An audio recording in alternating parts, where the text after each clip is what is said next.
Retórica de Aristóteles, livro 1, parte 2. Definição da retórica e sua estrutura lógica. Entendamos por retórica a capacidade de descobrir o que é adequado a cada caso com o fim de persuadir. Esta não é seguramente a função de nenhuma outra arte, pois cada uma das outras apenas é instrutiva e persuasiva nas áreas de sua competência, como, por exemplo, a medicina sobre a saúde e a doença, a geometria sobre as variações que afetam as grandezas e a aritmética sobre os números. O mesmo se passando com todas as outras artes e ciências. Mas a retórica parece ter, por assim dizer, a faculdade de descobrir os meios de persuasão sobre qualquer questão dada. E por isso afirmamos que, como arte, as suas regras não se aplicam a nenhum gênero específico de coisas. Das provas de persuasão, umas são próprias da arte retórica e outras não. Chamo provas inartísticas a todas as que não são produzidas por nós. Antes, já existem provas como testemunhos, confissões sob tortura, documentos escritos e outras semelhantes. E provas artísticas, todas as que se podem preparar pelo método e por nós próprios, de sorte que é necessário utilizar as primeiras, mas inventar as segundas. As provas de persuasão fornecidas pelo discurso são de 3 espécies. Umas residem no caráter moral do orador, outras no modo como se dispõe o ouvinte, e outras no próprio discurso, pelo que este demonstra ou parece demonstrar. Persuade-se pelo caráter quando o discurso é proferido de tal maneira que deixa a impressão de o orador ser digno de fé, pois acreditamos mais e bem mais depressa em pessoas honestas, em todas as coisas em geral, mas, sobretudo, nas de que não há conhecimento exato e que deixam margem para dúvida.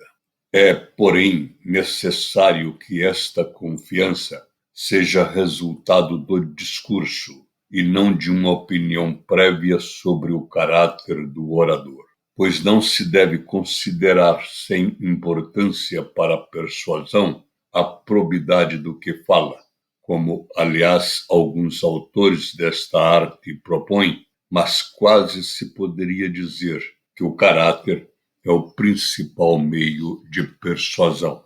Persuade-se pela disposição dos ouvintes, quando estes são levados a sentir emoção por meio do discurso, pois os juízes que emitimos variam conforme sentimos tristeza ou alegria, amor ou ódio.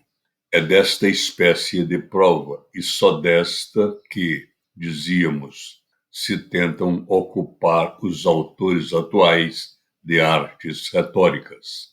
E a ela daremos especial atenção quando falarmos das paixões. Persuadimos, enfim, pelo discurso, quando mostramos a verdade ou o que parece verdade, a partir do que é persuasivo em cada caso particular. Ora, como as provas por persuasão se obtêm por estes 3 meios, é evidente que delas se pode servir quem for capaz de formar silogismos e puder teorizar sobre os caracteres, sobre as virtudes e, em terceiro lugar, sobre as paixões. O que cada uma das paixões é, quais são suas qualidades, que origem têm e como se produzem. De sorte que retórica é como que um rebento da dialética e daquele saber prático sobre os caracteres a que é justo chamar política. É por isso também que a retórica se cobre com a figura da política, e igualmente aqueles que têm a pretensão de a conhecer, quer por falta de educação, quer por jactância, quer ainda por outras razões inerentes à natureza humana. A retórica é, de fato, uma parte da dialética e a ela se assemelha, como dissemos no princípio, pois nenhuma das duas é ciência de definição de um assunto específico, mas mera faculdade de proporcionar razões para os argumentos. Sobre a função destas artes e o modo como elas se relacionam entre si, pouco mais nos resta para dizermos o suficiente. Mas no que toca à persuasão pela demonstração real ou aparente, assim como na dialética se dão a indução, o silogismo e o silogismo aparente, também na retórica acontece o mesmo, pois o exemplo é uma indução, o entimema é um silogismo e o entimema aparente é um silogismo aparente. Chamo entimema ao silogismo retórico e exemplo à indução retórica. E para demonstrar, todos produzem provas por persuasão, quer recorrendo a exemplos, quer a entimemas, pois fora destes nada mais há.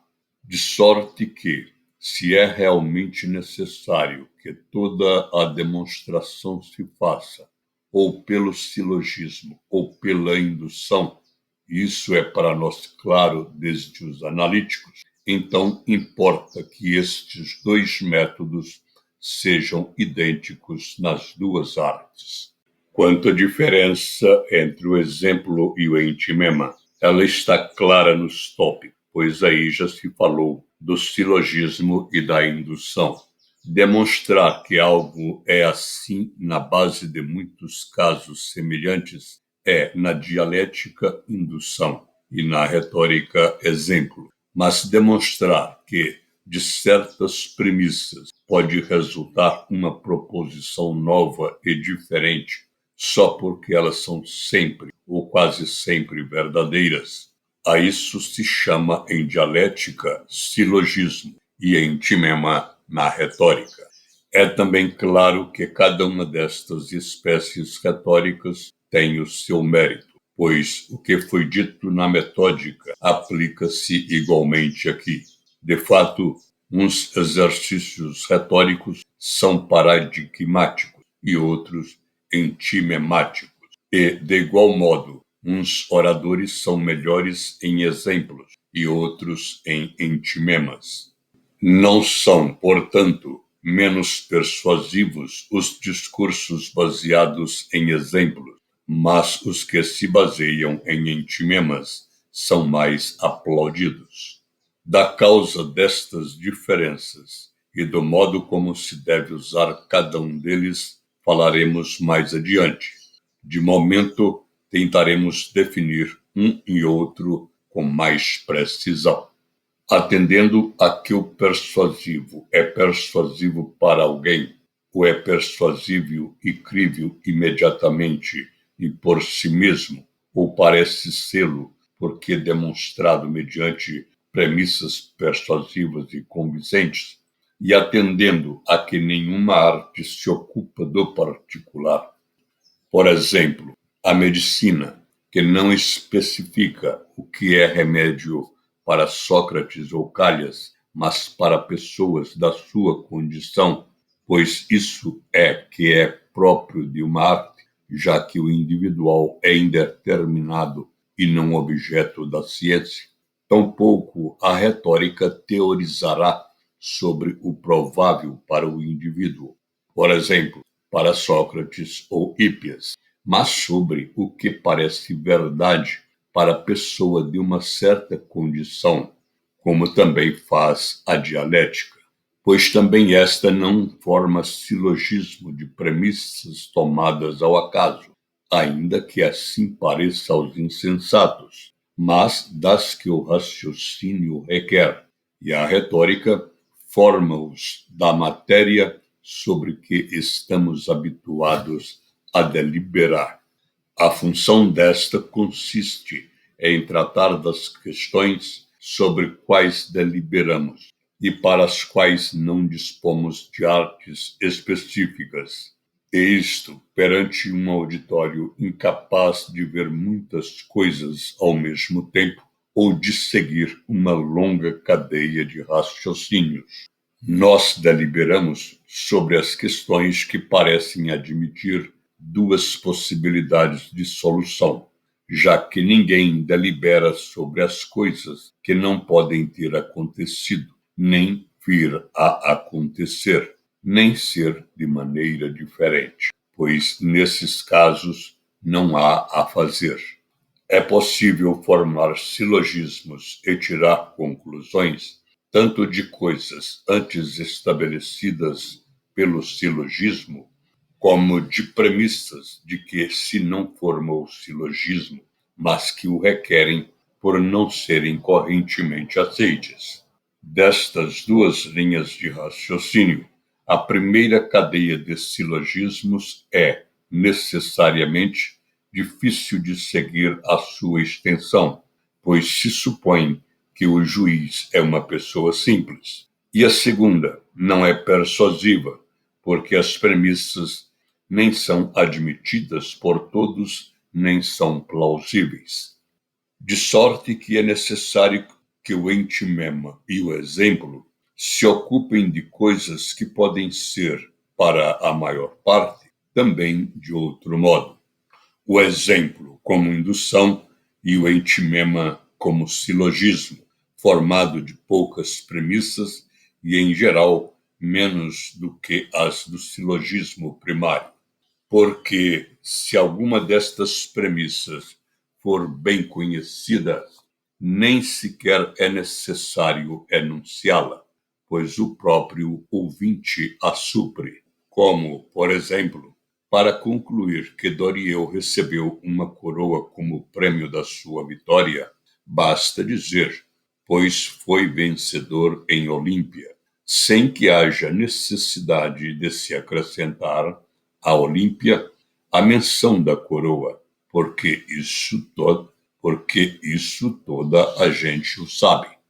Como são poucas as premissas necessárias à formação dos silogismos retóricos, e como as coisas que acontecem a maioria e são possíveis, apenas se podem provar mediante silogismos formados de premissas semelhantes, tal como as necessárias se concluem das necessárias, é evidente que, das premissas de que se formam os entimemas, umas serão necessárias, mas a maior parte é apenas frequente. E posto que os entimemas derivam de probabilidades e sinais, é necessário que cada um destes se identifique com a classe de entimema correspondente. Com efeito, probabilidade é o que geralmente acontece, mas não absolutamente, como alguns definem. Antes, versa sobre coisas que podem ser de outra maneira e relaciona-se no que concerne ao provável, como o universal se relaciona com o particular. Quanto aos sinais, uns apresentam uma relação do particular para o universal, outros uma relação do universal para o particular. Destes sinais, os necessários são argumentos irrefutáveis, e os não necessários não têm nome particular que traduza a diferença.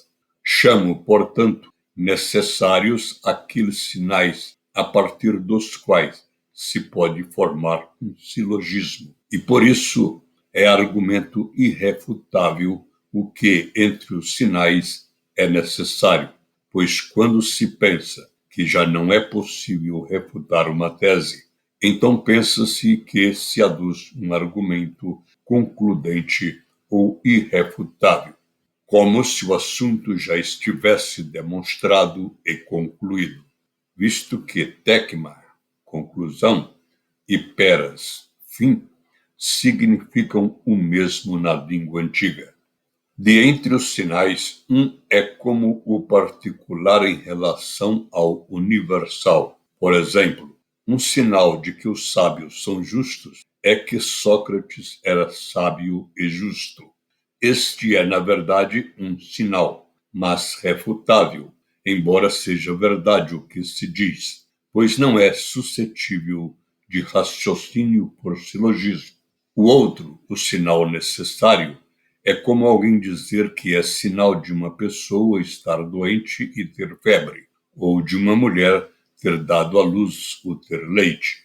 E dos sinais, este é o único que é um tecmérion, um argumento concludente, pois é o único que, se for verdadeiro, é irrefutável. É exemplo da relação do universal com o particular se alguém disser que é sinal de febre ter a respiração rápida. Este, porém, é também refutável, embora verdadeiro, pois é possível ter a respiração ofegante mesmo sem febre. Fica, pois, até aqui explicado o que é uma probabilidade, um sinal e um tecmério, bem como o que os distingue.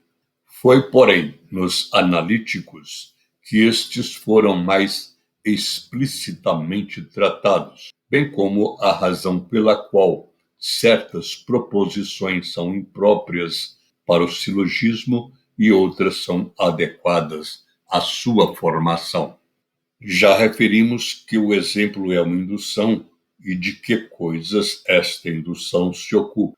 O exemplo não apresenta relações da parte para o todo, nem do todo para a parte, nem do todo para o todo, mas apenas da parte para a parte, do semelhante para o semelhante.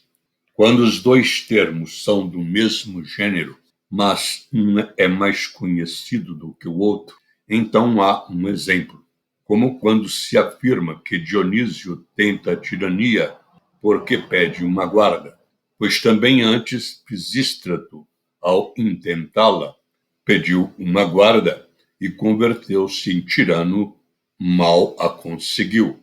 E Teágenes fez o mesmo em Mégara. Estes e outros que se conhecem, todos eles servem de exemplo para Dionísio, de quem ainda se não sabe se é essa a razão por que a pede. Todos estes casos particulares se enquadram na mesma noção geral de que quem aspira à tirania pede uma guarda pessoal. Dissemos o que tínhamos a dizer sobre as fontes das provas por persuasão, que parecem demonstrativas. Mas, quanto aos entimemas, a maior diferença e a mais ignorada por todos é a mesma que existe entre os silogismos dentro do método dialético, pois alguns entimemas são formados de acordo com o método retórico, como também alguns silogismos o são de acordo com o método dialético. Outros entimemas, porém, são formados conforme outras artes e faculdades, umas já existentes, outras ainda não descobertas. É por isso que estas diferenças não são percebidas pelos ouvintes. E quanto mais se trata o assunto com método, mais se sai dos limites da retórica e da dialética. O que dizemos ficará mais claro se o expusermos mais pormenorizadamente. Digo, pois, que os silogismos retóricos e dialéticos são aqueles que temos em mente quando falamos de tópicos. Estes são os lugares comuns em questões de direito, de física, de política e de muitas disciplinas que diferem em espécie, como, por exemplo, o tópico de mais e menos. Pois será tão possível com estes formar silogismos ou dizer entimemas sobre questões de direito, como dizê-los sobre questões de física ou de qualquer outra disciplina, ainda que estas difiram em espécie. São, porém, específicas as conclusões derivadas de premissas que se referem a cada uma das espécies e gêneros. São, porém, específicas as conclusões derivadas de premissas que se referem a cada uma das espécies e gêneros, como, por exemplo, as premissas sobre questões de física, das quais não é possível tirar nem entimema nem silogismo aplicável à ética, e outras sobre ética, de que não se pode tirar nem entimema nem silogismo aplicável à física. O mesmo se passa com todas as demais disciplinas. Aqueles raciocínios a ninguém farão compreender qualquer gênero de ciência, pois não versam sobre nenhum assunto particular. Mas os específicos, quanto melhor escolha alguém fizer das suas premissas, mais construirá, sem se dar conta, uma ciência distinta da dialética e da retórica. Pois, se por acaso volta aos princípios, não será já dialética nem retórica, mas a ciência de que tomou esses princípios. Ora, a maior parte dos entimemas deriva destas espécies ditas particulares e específicas, sendo em menor número os que derivam das comuns. É, portanto, necessário fazer também aqui, como nos tópicos, uma distinção entre as espécies e os lugares de que se devem tomar os entimemas. Eu chamo espécie as premissas próprias de cada gênero, e lugares as que são comuns igualmente a todos. Falaremos, pois, em primeiro lugar, das espécies, mas antes definiremos os gêneros da retórica, para que, determinando quantos são, tomemos em separado os seus elementos e premissas.